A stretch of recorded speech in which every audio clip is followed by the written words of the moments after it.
Welcome back to From the Ground Up with Jabari and Jawari.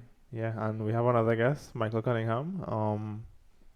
Yeah, I would rather you introduce yourself because I feel like I'm terrible at introducing people. Okay. Um, All right. For those who are listening to the podcast, my name is Michael Cunningham. mhm. I am a founder and owner of Unorthodox Media. It's a media company, and we do everything from graphic design, videography, and web design is our main cash cow. Okay. How did you get into? Which one did you get into first? Oh, we get right into it. Yeah, we get Um, right into it. I did videography first and And film. okay, so how did you get into? What kind of led you into videography? Oh, What was that's an like? interesting question because I didn't have an interest in videography I I at would all. I think that's a lot of people. I think that's a lot of people where it's like I really didn't intend to know. I just kind of pick it up. Yeah, It seemed fun, and that's this is pretty. what it is. That is pretty much what it was. It started off as a hobby that eventually became into something I could make money off of. Hmm. Mm-hmm. I think, and I think you guys might have seen, unfortunately, but if you have seen, I used to make these YouTube videos with my friend. Um, I used to make these YouTube videos with my friend on YouTube. Well, YouTube videos with my friend on YouTube. Mm-hmm. Mm-hmm. I Yeah. think that's where they would be. YouTube. Right. And it didn't do very well. They were not. They were poorly produced. I would not recommend anybody go and watch it. I think they're great But videos. thank you. But I think that was the first time it kind of sparked an interest in. Oh wow, making videos is fun. Yeah, we got something here. We got I something. would say we got some. Our PS3 was down, so Oh jeez. we were like, okay, what else is there to do in life? Oh, we Okay. can make some videos using an old 2009 MacBook Pro, Uh and huh. we walked around with that as the camera Jeez. and the webcam. I think at one point I even stepped on the space bar button and broke it. But if his mom is listening, it was me. but Unlucky. Next time. but yeah, that's how it started. I didn't get into it much after that. That was probably around 2007. It wasn't until maybe 2015, 2016 where I took an interest again in cameras and learning how to operate them. Mm. And I Mhm. bought my first camera in 2016 and started doing vlogs and posting vlogs on YouTube. Yeah. Found it was really fun, and I wanted to improve my content, like the quality of it. Mm-hmm. And I eventually learned cameras, learned about ISO, aperture, got more in the technical aspect of things. And eventually, it was just kind of like a transition from, oh, I can actually do this for other people. Mhm. And so I tried doing that, and my first client, well, I wouldn't really call it a client because I don't know if you can call somebody a client if you're not being paid. I was not about to ask if you were being paid for it. Nah, I wasn't paid. I was just doing Okay. it for fun. I was like, okay, yeah, this is a great opportunity for me to like flex my editing and filming skills. And yeah, they didn't pay me, but I thoroughly enjoyed making content for them. Okay. And then how did that transition into graphic design and other things, web design as well too? Because I know you do that. Right. So I needed to I wanted to advertise my videography business. Yeah. And I'm not a social media person in terms of I'm not very good at posting. Even now, I'm not good at posting things. So I was like, Yeah, that reminds me. That Dubai vlog ever came out? You know. right, exactly. You know, my vlog that I did from 2 years ago didn't come out yet. But so since I'm not a social media guy, I was like, okay, what are other avenues do I have to put my stuff on the interwebs? Mhm. And the website was the first thing that came to mind. I know Yeah. other people had websites, and it was recommended by other entrepreneurs and people that I knew about. Mm-hmm. Yeah. And so I was like, okay, I'm going to figure out how to put it on a website. And so my friend Joshua, he had already done a few websites at this point. So I asked him, hey, how do you do a website? And he told me he used HTML and code. And I was like, Well, okay, that's like well, I guess I'll building learn from- HTML and code. Building from the ground up, like each brick by brick. brick by brick, using divs and different blocks. And I kind of got into it a little bit because it was fun, it was new. But after like a couple of weeks, I was like, okay, this just seems tedious. I just want to get my videography business on a website. I don't need to learn all these divs and blocks and stuff. And for a time, I gave up. I was like, okay, this website thing is not working. I had a website. It was like a bare bones website with literally just a picture, unorthodox media, and a button to contact me, like basically to go to an email. A contact list, basically. It was as basic as you can get, and I was like, okay, this doesn't make any sense at all. And nor was anybody using it. So I gave up on that for a while until I was like, okay, man, I just really want to have a website. How can I get my business out? Website. And somewhere in there, I YouTubed. Funny how that's a verb. YouTubed. I looked at a website builder, and I was able to find Elementor and learn about WordPress and the themes and stuff like that.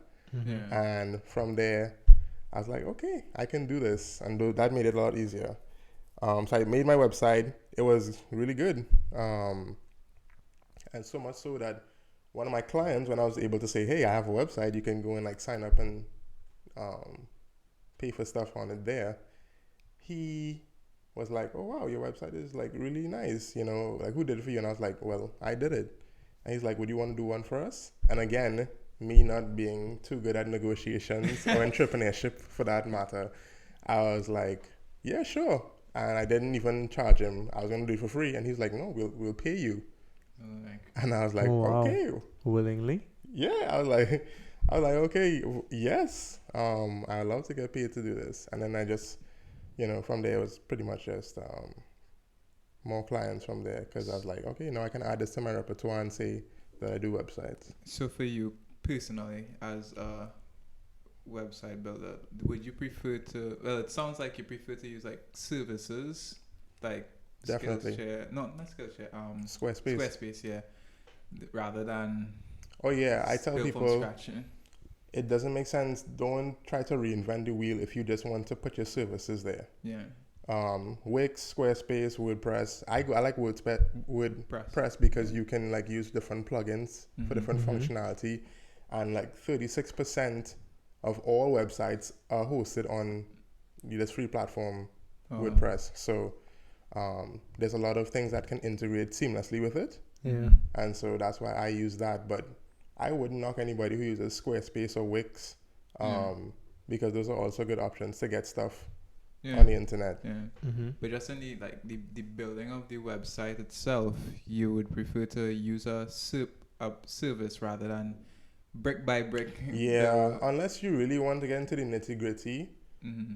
Honestly, if you want to waste time, go ahead and use that, because you're gonna end up digging a deeper hole for yourself going in that option, as opposed to just using what is already what other services have made, so that you don't have to do that.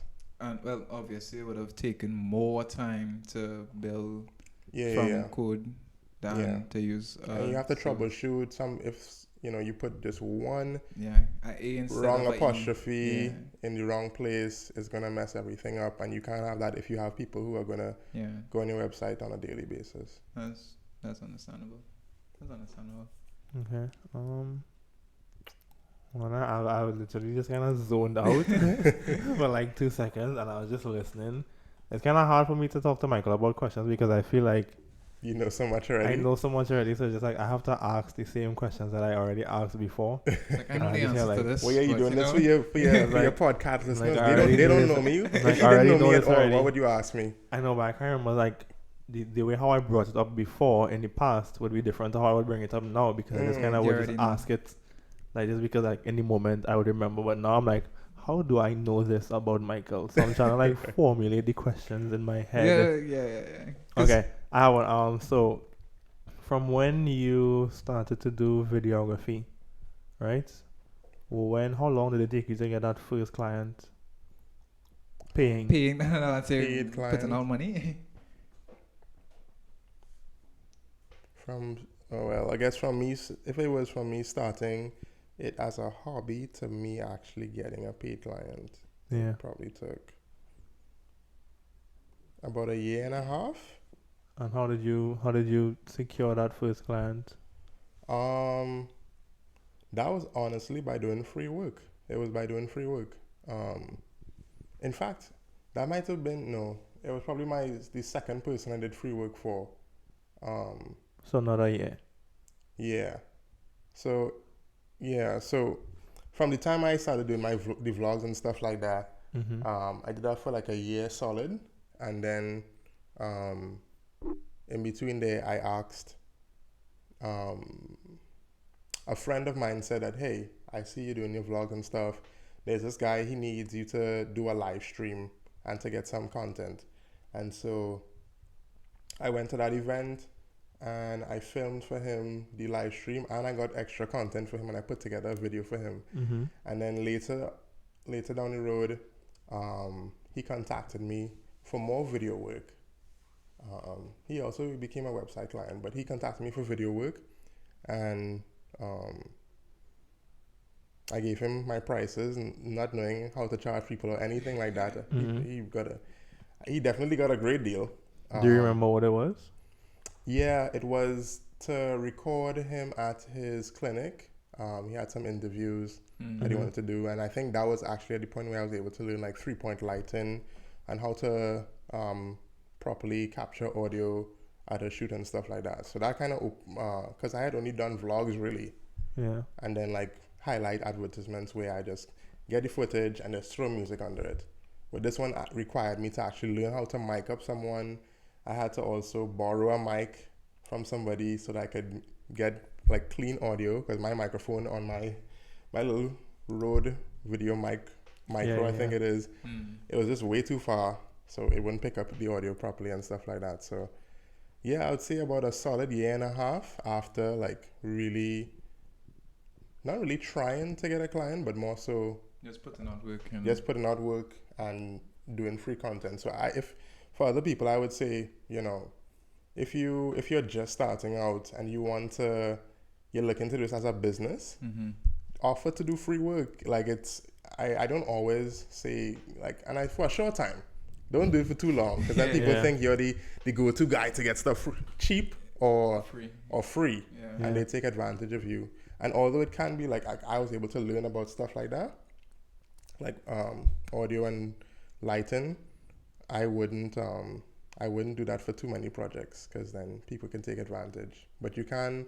learn from those freemium projects, and you could possibly, if you do a good job, you can have a reoccurring client. Because I did have more work with him. Like I said, I did his website as well too. Okay. And what was the first design client or web designing client from when you would have done it for yourself? Well, technically, the first web design client was my dad. Okay. Still a client he paid? Yeah, he paid. All right, still a client. Yes. Well, he saw that I was doing this website thing, and he liked my website, so he was like, "Oh, can you do my website?" His website is still not up.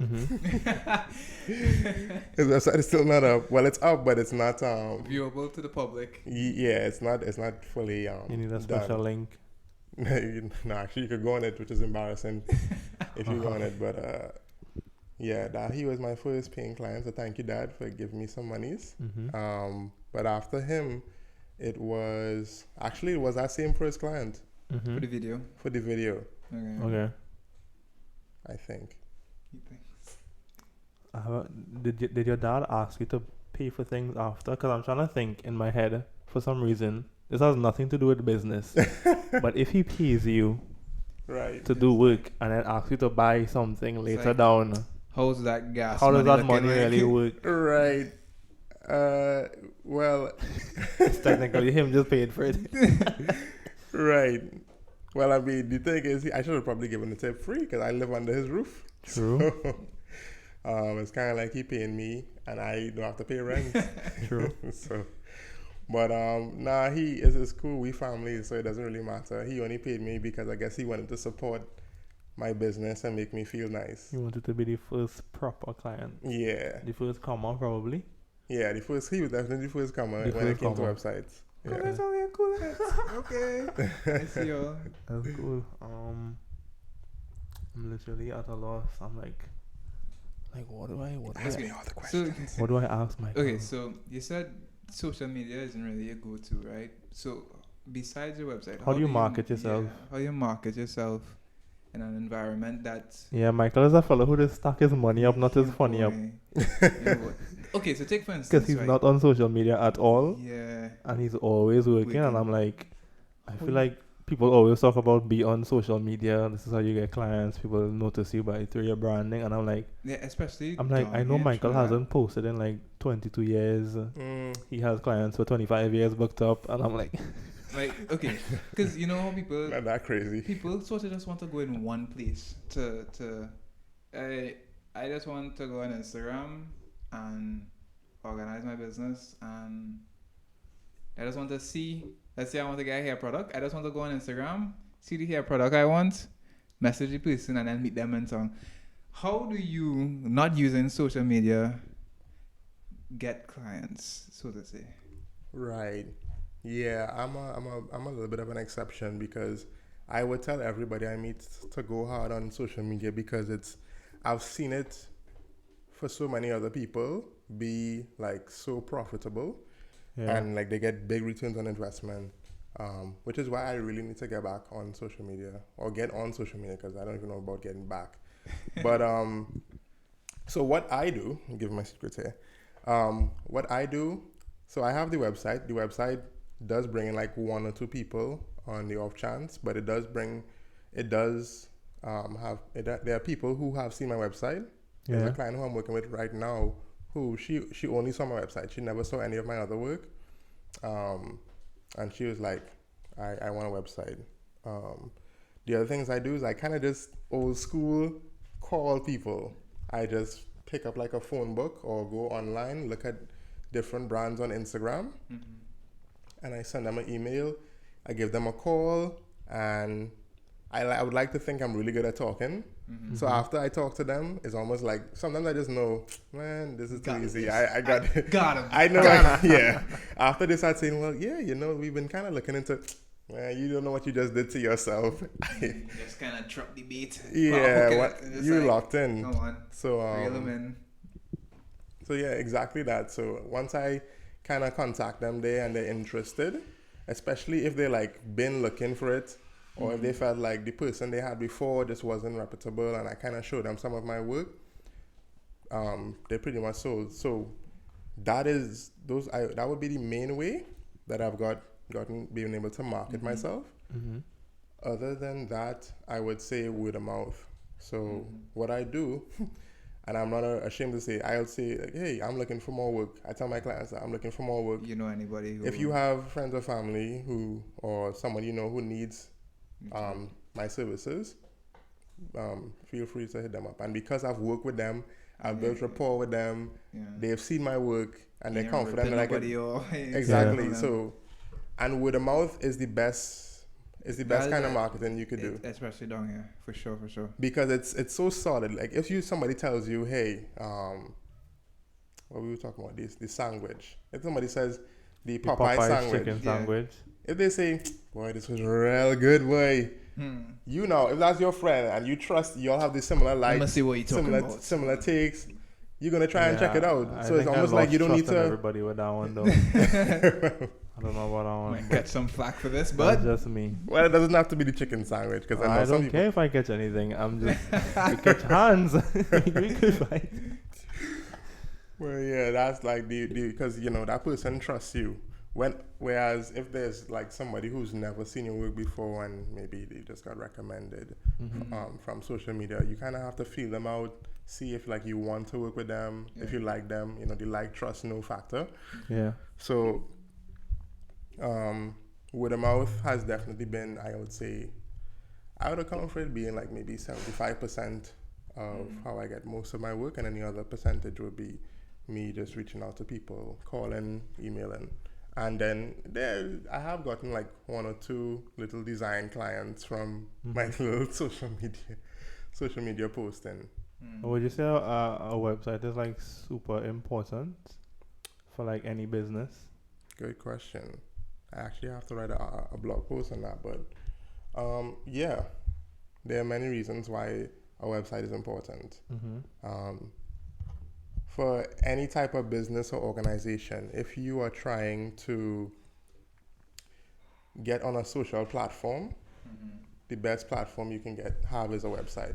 Reason why I say that is because with social media, you really only have your audience there. And if, let's say, if Facebook was to shut down, or if it malfunction, something happened and then Facebook is down, Instagram is down, those people that you have as your audience, whether it's potential clients or whatnot, you have essentially lost all of them. And because you put all your eggs in that one basket, you now have no way to reach your audience. Whereas if you have a website, you know, it's your platform, you control it, you can take it down, you can put it back up. Let's say on the off chance that WordPress and the thing is, the internet really can't. They have servers every single You really place. can't take down the internet. Yeah. I think I saw some video. If the internet was to go, if we had no internet, we would literally go back to the dark ages. We would literally start back from scratch, because our entire lives, like everything is built off the internet right now. So you get your news, that's how you find anything. That's how you just do anything. Everything is like literally internet. Everything is on the internet. Yeah. Even the controls for the the electrical grid, the water is controlled through. Exactly. Strip all of that away, and we literally are back to like caveman days. Stone Ages. Yeah. So, that's not a possibility of happening. So if you have your own platform, essentially you can market to people exactly how you want to. There are no limitations on it. And then the other thing is, like, you know, I think people think that with social media, especially Instagram, people think, oh well, I can have a business on Instagram. No, you can't. You can add Instagram. I don't really like Instagram. You can advertise on it. It's really good for advertisement, especially with Instagram ads and Facebook ads. But when it comes to running a business, having a customer, customer management, you can't have it on there. Also, I don't think you can. I'm not sure. You guys could correct me if I'm wrong, or the podcasters could correct me. There's no way to make a purchase on Instagram. No. In the Caribbean, even if you have a store, you still have to. It still directs you back to the website. Yeah. Well, I think that's if you wanted to, though. Okay, because I haven't seen. You can make online purchases on Instagram. I didn't know that. I think so, but I haven't seen people be able to like put a credit card in. It might be region locked. Yeah. Okay. Oh, okay. Yeah. Well, for those regions, if you can, then they have a lot of big benefits. I wouldn't doubt if the states has it. If the states have, I think I wouldn't be surprised if the states. More than likely, if it had, it would be in the States. But I haven't seen. Yeah. Even on other brands, I've like tried to check out. Like I like Vans, so I go and check on Vans, and they have like the shop icon. Yeah. But it still links you. It still links you within the app, which is kind of cool, back to the website. But I think the best thing is to always link somebody back to your website, right? Yeah. Yeah, because no matter what. For one, you can capture like cookies, you can capture information, and that tells you where people are coming from, so you know where to invest in and market from the best. Like if you know you're getting most of your customers are coming from Instagram, then you put into Instagram ads and that kind of thing. But the thing is, with a website, you really get to control. You have control over your online presence mostly.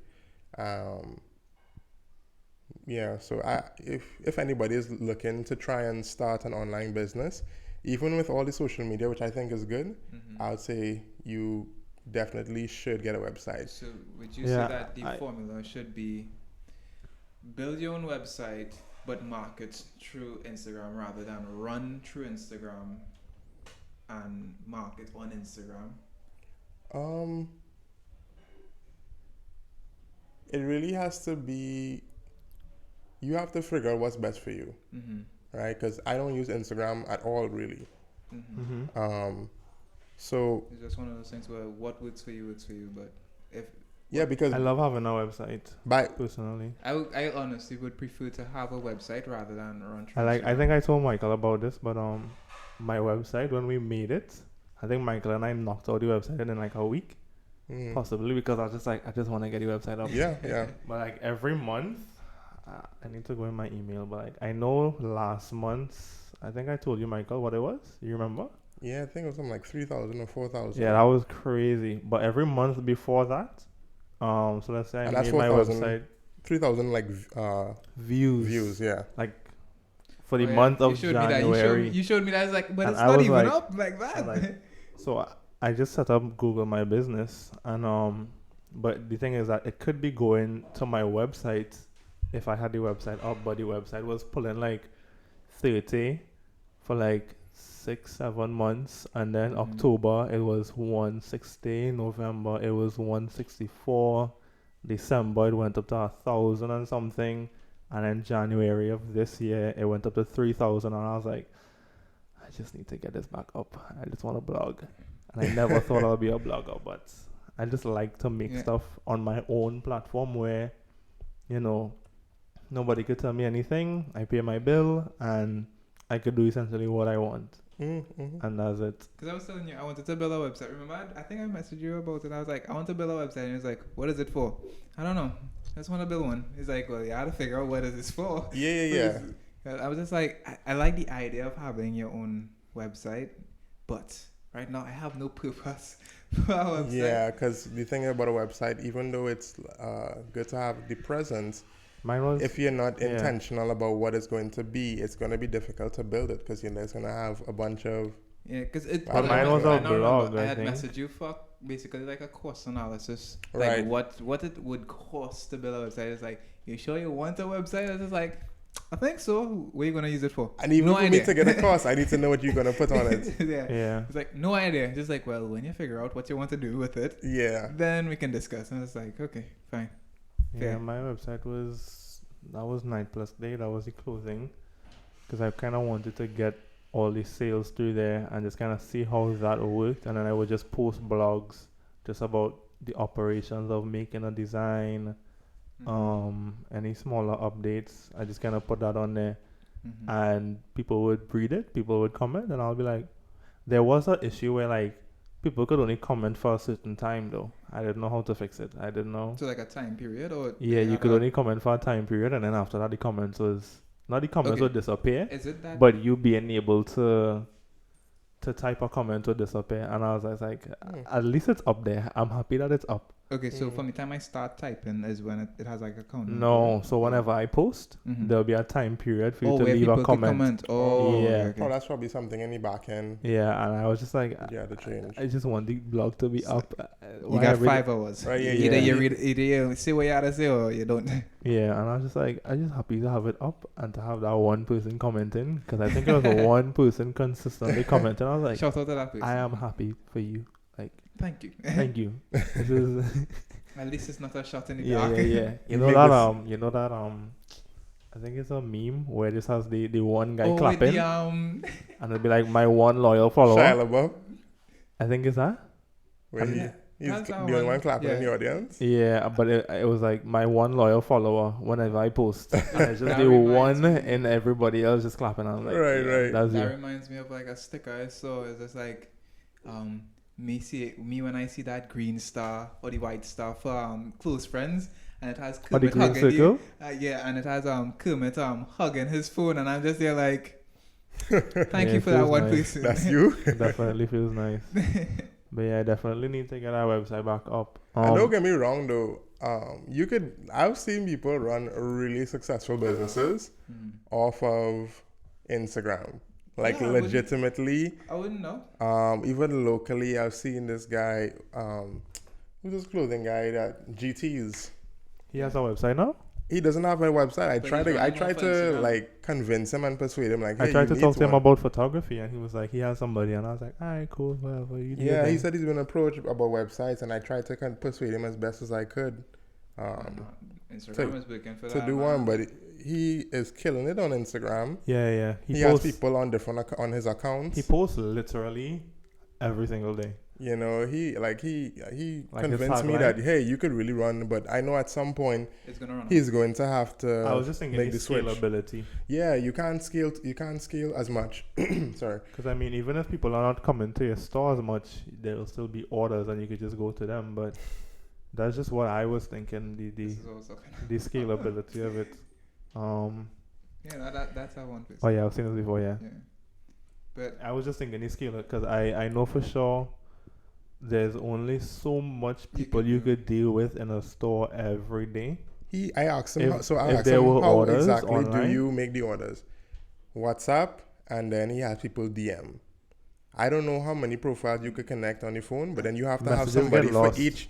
You have to have somebody each time that person sends. To answer that. And then you can't answer all those people at the same time. Yeah. A website, however, Economics I want to go and order a GT shirt. I just go on, click add to cart, and I pay. Checkout, yeah. Yeah. You know, or even if you reserve it and you just collect it, you just pass to the right. Yeah, you have so many mall. different payment options. You could pay online. You could pay pay on collection. pay on collection. Delivery. You know, you have different ways of doing it. WePay is another format now where you can go to an NLCB, pay there. I think you could pay online once you have a credit card. Yeah. The credit card option is one as well too. But you could like pay at an NLCB, then put the coupon on, and the money will transfer. Yeah. So I think it's cool. I don't know. It's something to look into. But yeah, but I still say I'm still a big advocate for websites, and not just as a web designer, for like anybody who wants to get into business and they want to, like you say, scale. Yeah. And you want to kind of like future-proof yourself. Definitely. Have you had any horror clients? Oh yeah, for sure. I had one last year. You want to talk about it? Not names. You don't have to call no names. Oh no, I wouldn't call any names. I'm not like that. But is the wound still open? Or is it like? Is it still fresh? Could you change this? No, not that. How about this? I mean, I've definitely had those, but I wouldn't even call those bad horror clients. Like some people ask for a lot of changes, but you kind of dictate the boundaries in your contract. Although I tend to break my own contract rules most times because I just want to see people win. Are you sure you want to admit that on here though? Oh no, well you can. I only allow it to some degree. Okay. Like I know when you're trying to take advantage, and then I'll be like, okay, hold up, this is not stated here. I'm trying to do you a favor by doing this aspect of it, but that's way out of my what I would consider tolerable. But yeah, that horror client last year was like just before the pandemic. Okay, so the person knows themselves now. Yeah, I mean, if they listen to this, then, subscribe to the podcast. Thank you for the listen. But, yeah, it was just a situation of, it was a miscommunication, I feel like, but not on my end, because I clearly stated the parameters, and I tried to get him, he saw the contract. The thing was, which is a valuable lesson I learned, is make sure the person signs the contract, so it's legally binding. I think that's how our contract works. That yeah, just I could be wrong. might be how a contract. I might not be a biologist or anything, yeah, but it was the one time I just think a contract might like work like that. I'm not a biologist, but I think contracts work that way. I think so. I'm not a biologist. I could be wrong. You're right too, but yeah. So I trusted the guy, so I was like, whenever we get time, I'll have him sign the contract because we already started kind of working. Because he wanted to get it like done immediately. It was for a website or it wasn't for a website. It was videography work. Okay. Yeah, this guy wanted some content and he wanted to do like a series, and it was actually like a week before COVID had started, and he just thought he expected a different type of quality. I'm guessing, or a different type of different standard, but not so much that the standard was poor. It was just he would expect something completely different from what I was doing. He thought, he had different expectations in terms of when I bring a camera. He thought I was going to bring like a C200 or red. And I feel like people. Oh, so you're talking about a video client. A video client. Okay. So he thought it would have been a whole rig setup. My boy. And he probably just didn't know that you can achieve that with like a small DSLR or mirrorless camera. Yeah. And so when I the first day he didn't say nothing. The second time he was like, okay, so I don't want to pay you this amount because you're not bringing like a professional camera crew. You just threw disrespect on your name like that. Like the thing is, he wasn't even paying me that big. Yeah, like the budget was like, rather small. Like, boy, you have money to pay me for this $30,000 camera. At some point in the shoot, I was like, I'm actually not even making money from this. For me, just traveling, where we had to track up to even be able to get to the shoot. This was definitely not worth my time. This was up in the bush somewhere by chance? Yeah. Oh, yeah, I remember seeing you posting on your story that I was up in the bush, and I was like, I think I want to go on a hike here. Now I know it is. Yeah, so at this point, it was like, man, this is not even worth it. But, we had a big fight. Well, we had a big disagreement. And at some point, I was like, you know what? That's it. I don't want to work with you anymore. I'm done. Mm-hmm. And then he was like, well, give back my money because he already made a down payment. And I was like, no. Is it not I did more than what you already gave me. Okay. And then at some point I was like, hey, you know what? Just to save my name and to have integrity, I will finish this shoot. Yeah. You're going to have to pay me for what I've done and also pay me like for what I'm going to do with the rest of the shoot. We agreed to a price. And then we part ways. And yeah, that was it. I gave him, and then when it came to the editing around COVID time, I was like, well, we can't go up and shoot. So, and he was like, no, we can still do it. Like, no. I was like, no. Hey, what? I'm going to give you all the content because I was withholding it until he gave me money. I was like, hey, what? Just take all the content. Keep your money basically. And you could go with someone else because if you think they can do a better job with the budget that you gave me, then by all means go ahead. Yeah. I understand that. I feel like people and I don't even think I've seen anything to this day. I feel like people kinda expect you to have a lot more stuff by what you charge, not realizing that the things that you make before is the same gear that you have already. Yeah. Does that make sense? Yeah, people. I'm like, I've shown up to shoots and people are like, I just pull up my camera, pull out the lens, attach it. I'm like, I'm ready. I'm like, that's it? Yeah, that's it. Like, yeah, that's it. Yeah. And I'm like, I don't know what y'all were expecting. I feel like people I've seen a lot of photographers. I'm not trying to disrespect anybody. If that's what you use, that's fine. But for me, I don't really need a lot of stuff. And I'm just like, because so much people kind of chase down so much gear. Yeah. That is kind of like, if you don't have everything and like a kitchen sink to go with you, then the people not taking you serious. And I'm like, I've spoken to photographers where they just have a simple camera, probably like a one light setup, and they could get the job done. Yeah. And like, I think I spoke to Luigi, because I speak to Luigi a decent amount. I spoke to him about a shoot that he did, and I was like, what camera do you use? And I think he told me like a T3 or something like that. And I was like, but your camera is older than mine. Yeah. Like, that reminds me when I was like, but your camera is older than mine. It's not about the tool. That reminds me when all the images on my Instagram was from my phone, and he was like, what camera are you using? My phone. And it's just like, serious?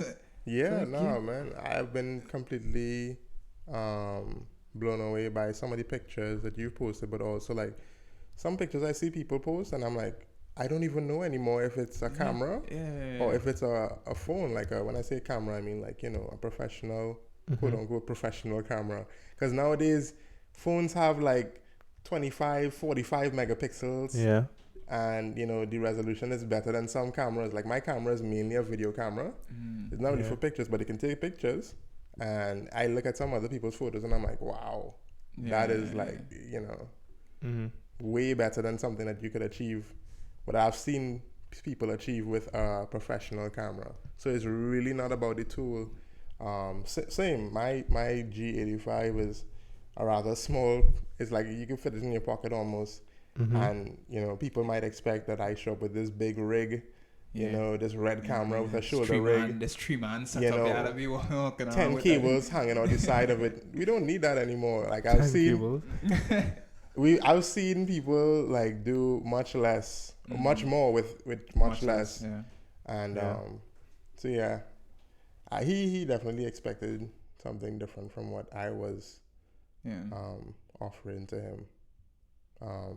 But on that too, like for people who want to like get into any of that, whether it's photography or anything for that matter, the best tool you have is the one you already are with. Yeah. So if it is that you need to do photography, use your camera phone. Like, you know, I've seen Jabari do stuff with his phone. Both of you guys actually, because both of you guys started off on the phone, right? Phone, yeah. And then I stole one. I stole my camera from somebody. Yeah. Right. Yeah, a guy just had it out, and I was like, "Yeah, this had to go today," and that's how I ended up with my camera now. Right. Yeah, and that was it. Yeah, I've seen people do stuff on the phone that, you know, you would think is of a different level, and that's just where technology is at right now. You know. Yeah, I've sat down with someone and asked them personally. It's just like, all right, I have a series of images. I want you to tell me which one is from a phone and which one was from a camera that I use. And the person, like maybe 2 or 3 of them, they got correct, but it was basically indistinguishable. Yeah. Mm-hmm. It was like, there are movies that have been shot on an iPhone. Man. Color graded and everything. You talking about the iPhone commercials? Man. Could they be having some extra lenses attached to it? I mean, yeah, but like they have the whole setup. Even though the sensors are iPhone, they have everything else. Well, if you wanna, and it just kind of clips onto the phone. And right, it's like shot on lenses. iPhone, but it's like, but and with what else? Shot with iPhone and everything else. Right, they should put that disclaimer. Mm-hmm. But the thing is, it's still achievable on the iPhone. But I think for them at that level, you kind of 50K lenses. At that level, and the directors. you kind of need to add on because they're trying to achieve a certain quality, but they're still showing that you can still achieve it on a phone. You don't need to buy this $50,000 camera. But if you're just trying to you get just have to buy the $50,000 lens. True. And that's it. You're fine. Custom made for the iPhone. Okay, I have a question, right? What is your opinion on ads in Trinidad? Because I being honest, I don't. We'll not go any further. I've seen a couple ads. Okay, there are a few that was just like, oh, nice. But then there are a lot. You know what? I had a the conversation with somebody. Cable TV ads. I think it was with my dad about Diana Nutcracker. Oh yeah, that ad is old. That ad is old, but guess what? I love that ad with a passion. Every time I see the ad, I think they could update it though. A Nutcracker, huh? I think they could update it. They could keep everything else the same. Just I don't know if it's gonna have, but it's the quality though. It's reached the point where it's not even about the quality; it's about the nostalgia and with the emotions. Yeah.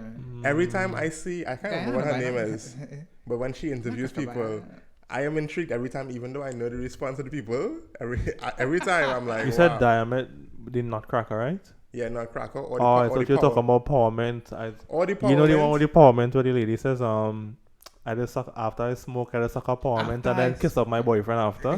That one has always catch me. That one is funny. Yeah. No, I mean, at this point, it's the nostalgia of the ad. But as far as quality, yeah, clearly in there. It's not there. You know, but that just goes to show that when it comes to ads, it's not always about the quality. It's about the emotions that you make the customer feel and stuff like that. Yeah. But we definitely need to. I mean, we need to upgrade some of our. I've seen some terrible acting. I've seen terrible stories. Yeah. I'm kind of like, where is this going? I mean, you could get some good ads, people for the ones that be mobile. I've seen some really good be mobile ones.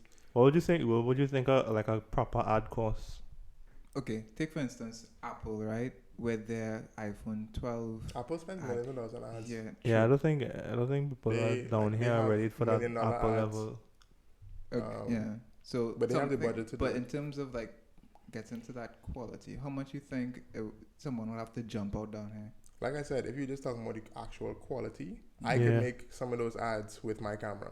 The Still didn't give me a price. If I just pay the crew, still didn't give me a price. Yeah, so it's pocket watching time. It's pocket watching time. It's we did it last episode. And we have to do it now. Tiptoe around the cost and talking about dollars. No, but how much it costing? 10K, 20K. You know. Yeah, but I wish I could just give you like a straightforward answer. It's gonna cost you this amount, but I can't because each ad has a different campaign attached to it. Okay, so if we was to recreate, what would we recreate? Give me something. What's like a good ad? Some ads I have to go underwater and I need a different kind of rig. Should we just do the Diana Nutcracker one? like a recreation, but like a more cinematic one. Yeah, a something like cinematic that. version of the Diana Nutcracker. What are we doing? We're just doing interviews? Man, I want to see some nutcrackers flipping in the air. I want to see someone pulling it out. You know this guy Daniel Schiffer. Oh, Schiffer, yeah. Daniel Schiffer, Mm. that type of style, but with a Diana Nutcracker. Oh, okay. I don't know what he charges. He hasn't I said didn't say anything. what he charged. I said what you would charge for something. What like I that. would This is all charge? about Yeah, you. yeah. This is all about you. All right. Okay. Cool. So I'm having nutcrackers flip all over the place. Mm-hmm. I want to see some slow pans, some transition, speed some ramping. slow-mo. Okay. Something. The whole works, right? A little interview, maybe. For that, my prices, I'll probably charge about $3,000 US Mm-hmm. for something like that. Oh yeah, we forgot to talk about the Cunningham price and All right, I So- forgot. Yeah. So Michael and his family, they talk in US. They don't speak in anything else. That's the international standard. I know. That brings I up don't a know good point US. where we were talking. No, you about, said $3,000, and I was like, that's really low. I was like, Us. it's like US. I was like, all right, that Yeah, makes sense because now. that's what we were talking about last week. Because a lot of people sort of find themselves in competition with people down here when there's a whole world outside, and it's one of those things where if you focus on the inside, yes, you could, yes, focus on the inside, but don't make that your main. Yeah, don't put yourself alone in that box. Yeah, it kind of gets sticky because you kind of have to know your market. You Mhm. have to know, like I can't always charge people US prices. I can't always charge people US prices because, I'm just gonna seem overly expensive. Yeah. Especially if somebody could achieve it with somebody much cheaper, they'll go with the cheaper option all the time. Mm-hmm. Unless they trust and believe that my quality is better, I give them more value. Mm-hmm. But so like the agencies here that do the big ads for like KFC, and they charge premium prices because they know these upper level or higher Level clients could afford it. yeah, they can afford it for sure. Prestige holdings, they can afford stuff like that. Yeah.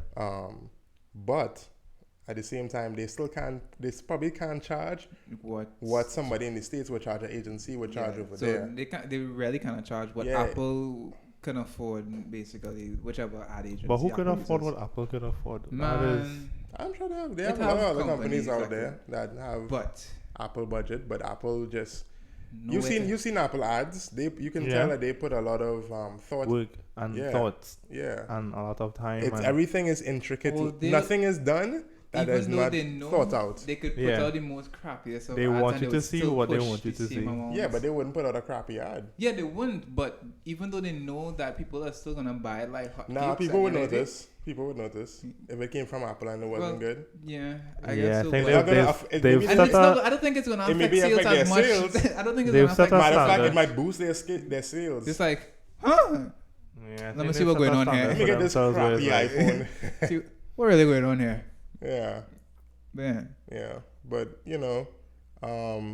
when it comes to pricing projects, that's why now I've changed my model where I don't charge based on time So Mhm. how you or charge? amount of work. I do to some extent because of editing. Editing is editing. Unless the thing is way out of scope. Yeah. But yeah, I charge based on the project, so it's a project basis, and I Okay. encourage people to do that because when you go based on time, people can penny pinch. And Well, I I I'ma take out like half an kind of hour. do based on how many images I have to edit. Right, find some So that other way, system. they know this is how many images I want or I need. So that way, this is how much I'm paying, and if they want more or less, they could switch charge it up if based they on- want to. But as soon as you Question. sign that contract, that money has to pass somewhere. Right. So question, do you do, so let's say do you have different prices for different types of edits? So for instance, do you have a portrait edit price and then do you have an event edit price? I kind of because portrait would need more retouching. You mean? Yeah, because I assume that I- one edit could take a lot more work than another edit. Yeah, I try to stay away from events. I think I don't really like to do events. I just Mhm. kind of Any particular I'm reason? good why? at it, Right. and people just call me fit. But I'm just like, it's not really my Your thing. style.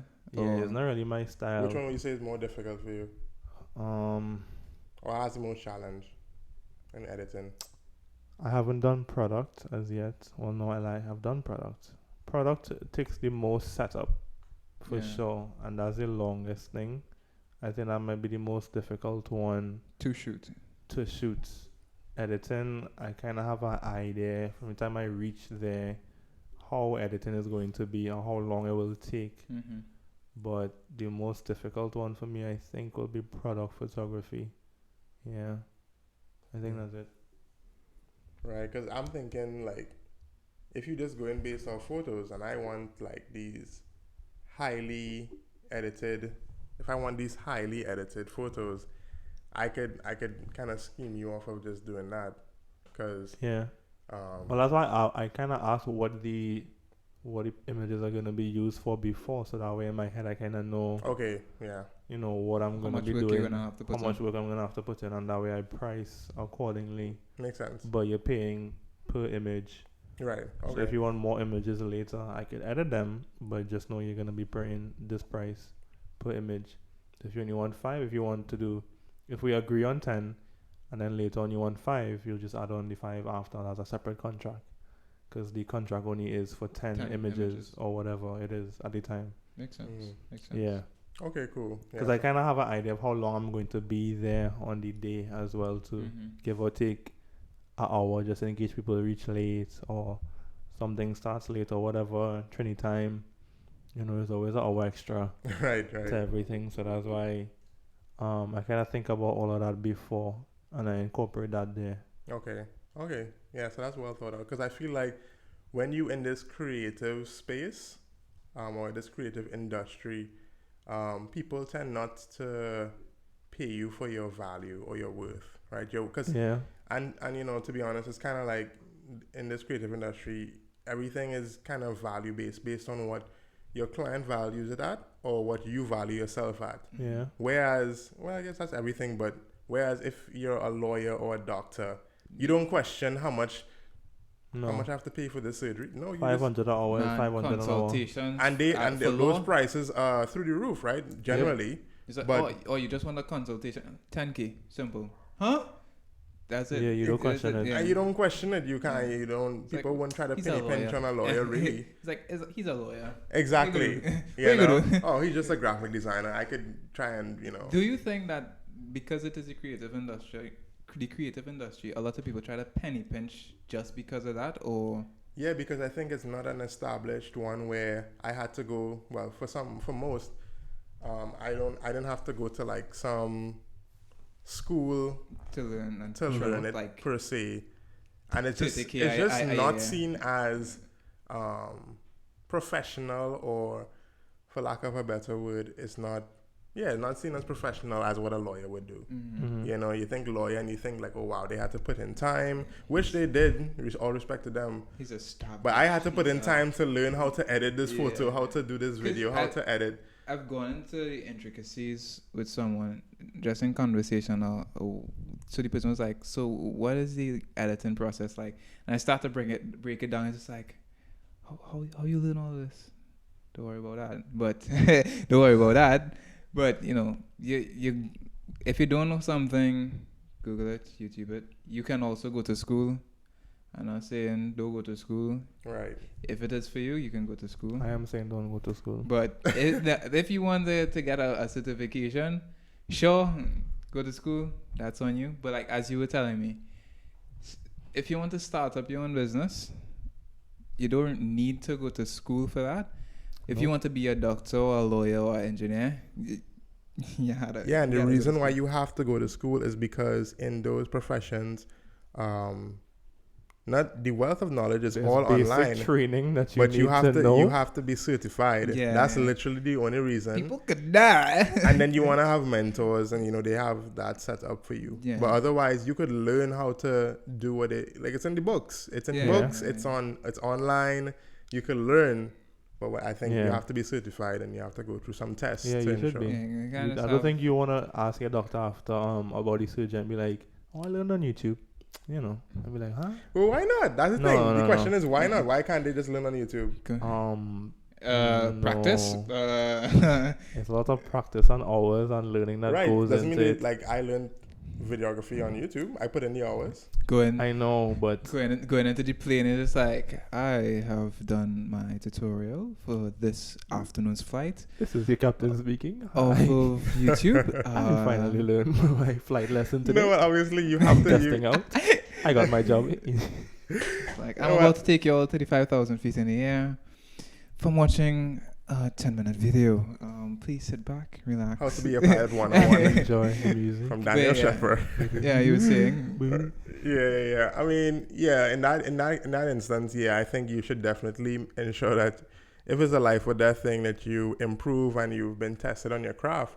But I'm hoping that this whole COVID thing will open people's eyes to like you can learn things online. You don't have to go and to hopefully university. you can get accreditation online for other things. Like if you want to be a doctor, why can't you learn on YouTube and then go and practice and take a test somewhere, get verified for it? That makes sense. Okay, so and then I feel like you need to doctor. verify at some point. Basically, that all the the person knows what they're theoretical doing. stuff. All the theory, learn that online, and because that's essentially what is happening right now. True. Like people are learning So online. what is the excuse? What is the They excuse? just go back and watch the lecture, which is pretty much just like what YouTube would be. You just go and watch the lecture, and then the test you do it. One of my friends in Med, he was like, yo, this Indian man on YouTube teach me so much more. And I'm just saying, like, You see it in the comments all the time. it's like, I thank you, learned Indian more from this professor. 5-minute lecture than I've learned in my entire degree. You know, thank you, Indian professor. Yes. Okay. But So yeah. when my doctor dies, I'm not going anywhere else then. I realize this. Oh, man. Yeah, I mean, you just operate on yourself and just think around and Triple think around and bypass. just see, oh, this is my heart here. Okay, it's Oh, beating. okay, nice. Yeah. Nice to know my doctor did open heart surgery on himself.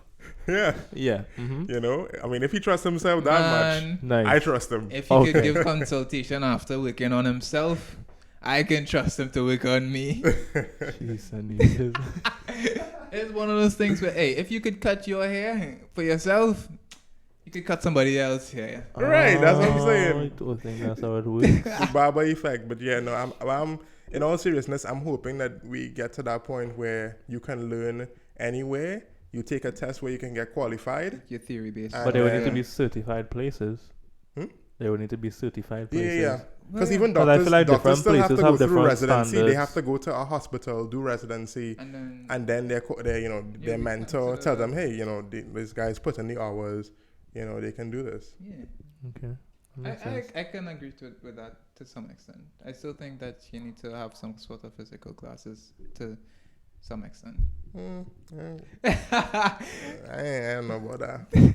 I think it's good. I guess it depends. It depends. Some things, like if you go into be a mechanic and you want to learn how to fix a motorbike, you can learn the theory. By the end of the day, there's some intricacies of and That's why you logistics have where a you're like, mentor. oh, you have to like wiggle it a little bit. You have to learn that on the field. But Yeah, from someone else. right. If you have a wedding, right, Michael, Mm-hmm. and you hire a videographer, Right. and we say $10,000, right? Do you want him to say that this is the first time he's shooting a wedding, I haven't And done he- this before. and he learned everything It's else okay. online? Oh no, that's not what I mean. I'm not gonna hire somebody Well, who this just. is what I'm saying. Well, right, but It's you the same thing. That's because what, but he should start off with somebody on a wedding, maybe do it for free or learn. I'm not saying Jump hire a doctor who has just learned off of YouTube. It's like, it's okay. I'm about to do triple bypass. I haven't done this before. Yeah, no, that would just be stupid of me if I was to trust someone like that. Yeah. But if I feel like even if they put in the hours beforehand and maybe they worked on a couple projects, small scale, where the person was like, I just need to get a wedding. Some people just want a wedding video. It doesn't have to be done professionally. There's no drone. I don't need a drone footage and stuff like that. Then yeah, go do that. Some people just trust you. Like my first wedding, my first wedding I worked with someone, but even then he trusted me to be able to get somebody shots, and he paid me for that. And it's not like, and I had no experience. Everything I had learned, I probably learned on YouTube the night before, and then eventually I was able to get. I think I did the more same thing custom. with my first wedding. I just crammed a bunch of YouTube videos. I was like, yep. What's what They're ready. for? Okay. I think Saf was my second shooter, and I was like, Saf, You ready? He's like, yeah. I was like, all right, cool. We'll figure it out. Let's do this. Let's do and that this. was it. And I felt like the photos came out good. Right, yeah, and I went to I want to talk project. about managing money. Mm-hmm. Yeah. How much money would you say? How many years have you been doing videography?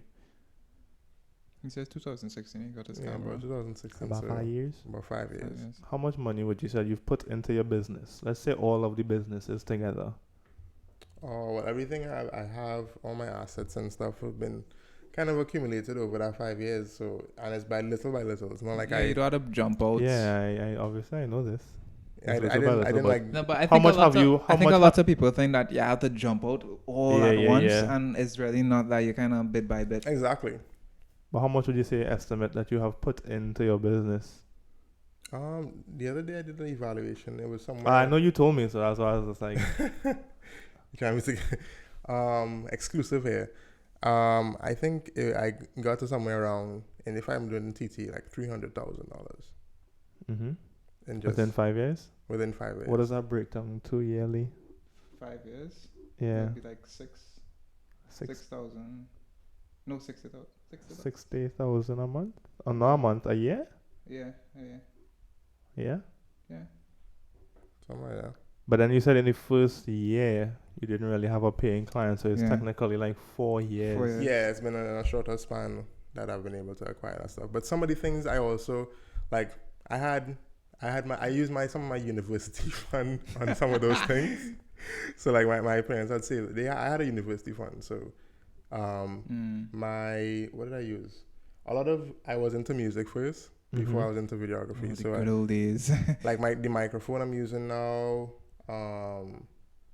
my interface, some of those things I didn't pay from my own money, essentially. Yeah, not just it was money given to me. Yeah. But those things that wasn't like work I was paid for and then invested back into the business. That was given to me. Okay. That was about a good 10% portion of it. Okay. And what do you do with the money that you get from clients? Like, what happens to it? So is you living? Let's say you get. Is you living a luxurious life? Let's say you get $10,000. How does that split look?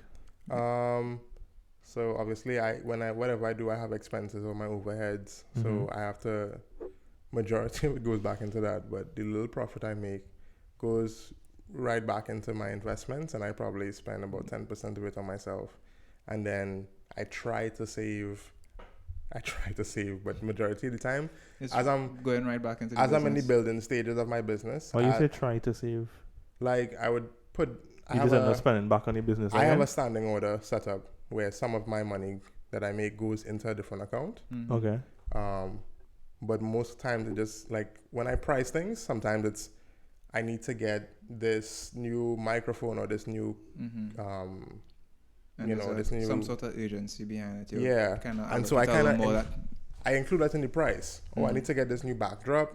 I'm gonna put this in the price so that I can build up my arsenal of things. Okay. So majority of the time it goes back into my business for sure. Okay, and you just save a little bit of it? I save a little bit of it and I spend a little bit of it. Okay. What do you spend on? Like, what do you buy for yourself? The thing is, I like gear, so it goes. Okay. It buys more stuff.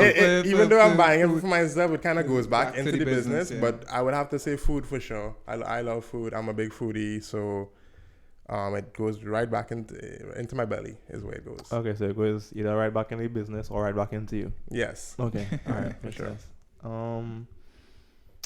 Your first big check. What was that like? What was that feeling like? My first big check was. And what was it? $1,500 website. I was like, oh. US or TT? US. Okay. I was like, oh my goodness. What does that work out to? I think that's the same thing. That's like the. So it would just be about like just 10K. Be about like 9, but yeah. No, I think it's 10. Well, I do it by 7. It was like 9. It was 10 something. Yeah, that's the same thing I charged. Yeah. I think I don't know if I told you.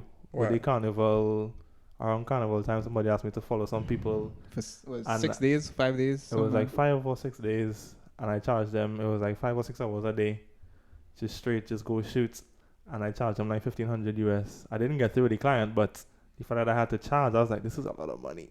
Yeah. I was like, I don't know what to do with this. I was like, I'm gonna take like $1,000, blow it on myself. 1,000 TT. Yeah, $1,000. Oh, I wasn't okay. gonna take. I'm getting paid $1,500. Right. So I can't take $1,000 US and blow it on myself and then just do nothing with it. I was like, I'll take 1,000 TT, blow it on myself. Mommy will get a vacation. And I was like, I'll save the rest. That's the thing, like your money already spent in your mind. But yeah, just like you, I was like, oh my goodness, can I even charge it? Like, would they even? It feels disgusting. Would they even want to pay this? And the thing is, like with clients like who pay for stuff like that, They're like, okay. they don't even bat an eye. Okay, so I've seen this where 50K clients give you less stress than $500 clients. I've never had a 50K client. No, but I'm just saying, people who What's the you biggest can one you've had so far? Yeah, so would you say bigger clients give you less stress in terms of like spending on money rather than smaller? From my experience, yes. Yes. I think so that with that same client, we were able to come to an agreement on that almost immediately. Right, quick. She trusted that the value that I offered to her Was the quality that she would have gotten. Yeah, exactly. You know, Okay. she aligned. I didn't really have to have much discussion with her, to be honest. She kind of just trusted me because I had worked with her on projects prior. So when I put that in there, it was like very easy for her to just be like, okay, here's the money, let's get started. But with other people, it was kind of like I've had to kind of be a little bit more persuasive. And then, like I said, with the other the nightmare client, it was kind of like it wasn't much, and then you're like really fighting me down just to do this little work here. But yeah, I think the biggest thing is that they have a higher value on your work, and so they have high expectations. Yeah. But at the same time, it's warranted because you at this point would have persuaded them that you can do the work. Yeah. And yeah, so it's not a matter of, they have a lot of money, because I don't think this person necessarily was like a big baller. Yeah. But they understood the quality. She understood the quality, exactly. Or the value of it and how much it could bring back in. Exactly. You know, she knew the return on investment. And like sometimes you have to fight down people to understand the value of it. And then it's like, I have to fight you down to understand the importance of it for your business. And I have to fight you down on a price. And I'm just like, it's not making real sense. exhausting. This is just real exhausting. That's why the power of negotiation is really important. Yeah. Really, marketing and negotiation is really important, because I think I charge, recently I just kind of charge prices where like I sort of feel uncomfortable. I'm like, this is what I'm comfortable at. I'll just add on a little bit more. But I would only do that if you feel like you have spoken to someone in the market and they tell you like, this is what I charge, and you charge way below what market price is. I wouldn't say it's way below, but it's just me to learn to raise my prices. And then at some point you get accustomed to it, because you're like, people kind of validate you, like, oh yeah, they're willing to pay this amount of money, and then you're like, okay. And then also as you grow in your own craft, because you are still always learning, at some point you're gonna be like, okay, this is the quality of work I put out. I can't go below this amount. And you just charge. You charge based on that. All right. Well, I think we'll wrap that one up. Michael, if you want to plug yourself or plug anything. Yeah, I mean, I don't do much social media, as you've heard in this podcast already, but if you want to find me, you could check me out at Michael O. Cunningham on Instagram. Look up Unorthodox Media. That's, if you go on my website, it's udoxmedia.com. I'm currently kind of transitioning my business to do courses now, so if you want to learn how to do what I do, web design, or how to make graphic content, you could go on there and check me out. I think you might need to rephrase that. I don't think you could just say graphic content like that. I don't think it just doesn't sound right. Okay. You understand what I'm saying? Oh. Yeah. Yeah. I don't think you could just say that. No. And then not that kind of graphics. Not that kind of content. But if you want to do like social media content, design a logo maybe. Yeah. Design for a T-shirt. Then Yeah. If you want graphic content, you could go elsewhere for that kind of stuff. No, not that kind of party over on this side. Yeah. And I mean, we'll have everything linked. If you're listening on YouTube, everything will be linked in the description of Michael. So y'all could check him out. He does great work if you'll ever need him for anything, And yeah, that's it. Yeah, shout out to the ground. Is it ground up? From the ground up. From the ground up, my bad. Yeah. So from the ground up podcast. You guys are doing big things. I'm loving the content so far. You're making big bucks when check you out could the just... other podcasts. You're making big bucks when you could just get the people's name wrong. It's like, my bad. My bad. You can get the name wrong and just be, it's okay. No. I just know so many things with the ground up. So, I want to make sure I get it right. It's all good. From the ground up. Check these guys out. Yeah, so I think we'll wrap up this episode here. From Jabari. And Jabari. And Michael. All right, okay. We had that last time. Oh, my bad. So it's going to be an ongoing thing? Yeah. We'll do it all the time, just not let them know. Yeah. I will just let them. And hopefully one day somebody will catch on. Somebody will, yeah. If they catch on, we'll know who's listening to the podcast. Yeah. It's like, right. So we're signing out from Jabari. Jabari. From Michael. All right, good.